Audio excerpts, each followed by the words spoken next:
the Senate Foreign Relations Committee hearing today on Afghanistan with Secretary of State Antony Blinken. Let's bring in Idaho Republican Senator James Risch. He's the ranking member of the Senate Foreign Relations Committee and asked some tough questions today. Senator, thanks for being here. Your thoughts on the answers you heard throughout the day from the Secretary of State? Well, you know, they've been all over the board on this thing, but they're really delusional on it. They're out of step with the American people. The vast majority of the American people watched this unfold.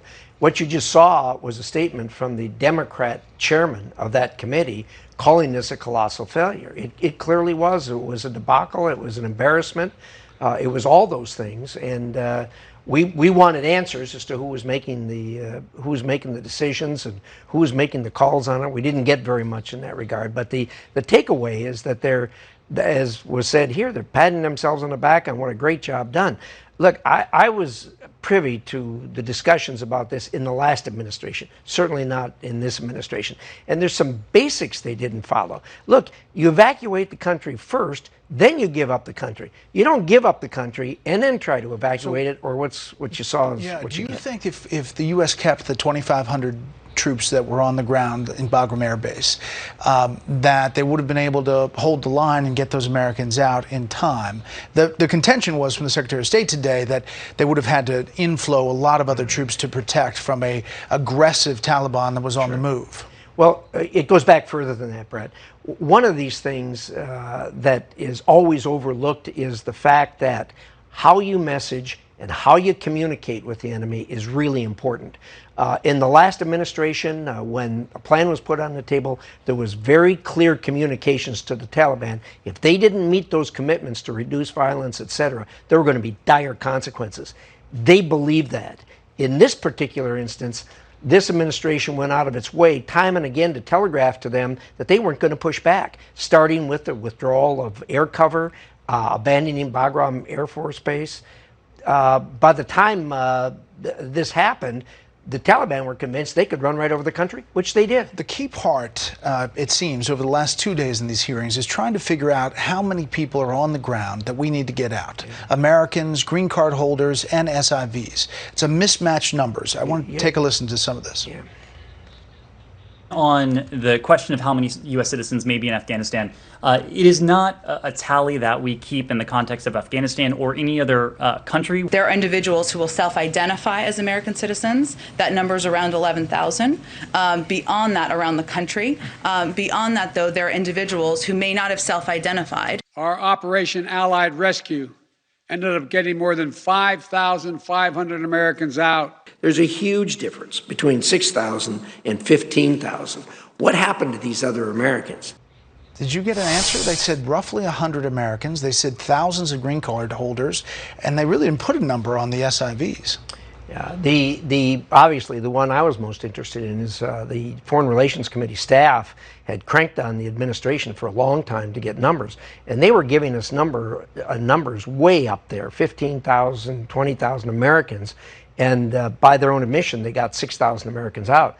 What happened to the rest of them? I mean, have you not gotten an answer to that? Have not gotten an answer to that, and it goes deeper than that, as you said. The special visas and those kinds of things. They haven't come close. Haven't even come close on those numbers. So, in the Foreign Relations Committee, do you have an estimate of how many Americans you think are there? I mean, they're saying roughly 100, but the difference is pretty great. It is very significant. We have no way of knowing. All we can do is take their numbers, and we believe that the numbers are substantially higher than the numbers that they've given out.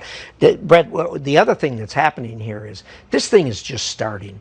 I think as the Taliban take over, and they're not changing their spots. They're going to be the Taliban, and we're going to see some atrocities that is going to make everyone's hair on the back of their neck stand up. But yet they're the government that we are going to have to deal with. There is the argument from the administration. Under what conditions should the U.S. recognize the Taliban?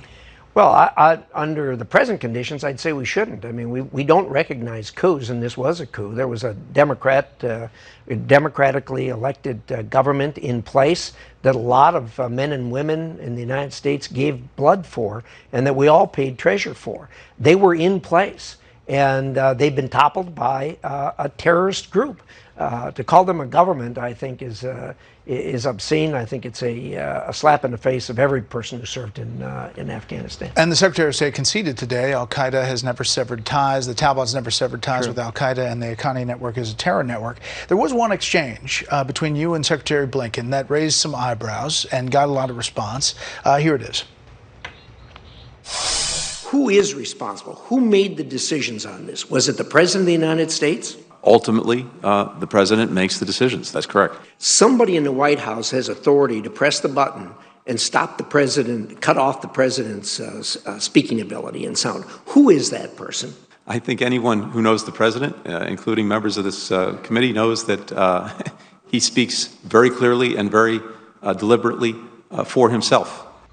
The White House team put out a tweet saying Senator Risch is cheapening this hearing by peddling baseless and bizarre conspiracy theories. Secretary Blinken and the administration will continue to engage in good faith with Congress in hopes of having a serious conversation about Afghanistan. What were you getting at with that line of questioning?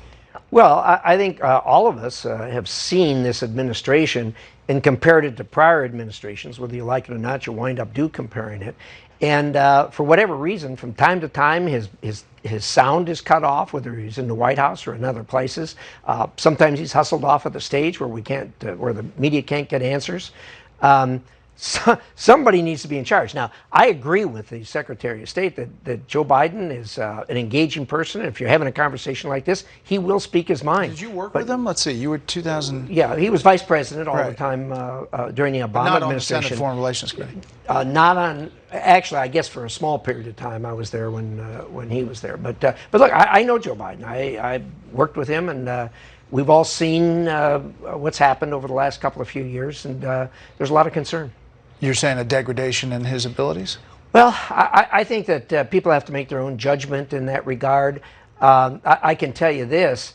The decisions that have been made by this administration, if indeed the president is in charge and making those decisions, have been weak at best. And look, whether you're talking about the border, whether you're talking about COVID, whether you're talking about Afghanistan, you can go right down the line. Everything they have touched has gone south on them.